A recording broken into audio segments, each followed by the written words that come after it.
Hey, what is up, everyone? Welcome back to our YouTube channel. So, for today's video, I'm going to teach you how you easily connect your bank and credit card accounts on Zoho. So, all you have to do is head over to books.zoho.com and, of course, make sure that you're logged into your account. Next, in the left panel, just head over and click on Banking. And right off the bat, you can connect your bank or credit card by clicking on this button. So these are their third party supported banks. So if you have existing accounts on the following banks, just head over and click on that bank and add in your details. So here you can also add your bank or credit card account manually just by clicking on the add account button. So of course, make sure that you choose the account type that you want to add.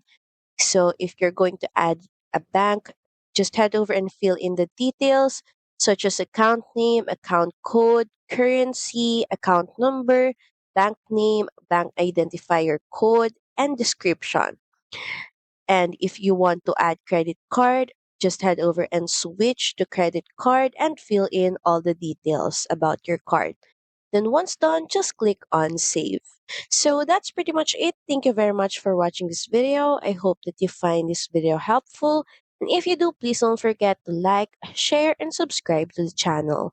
Now we'll see you again on the next one. Bye!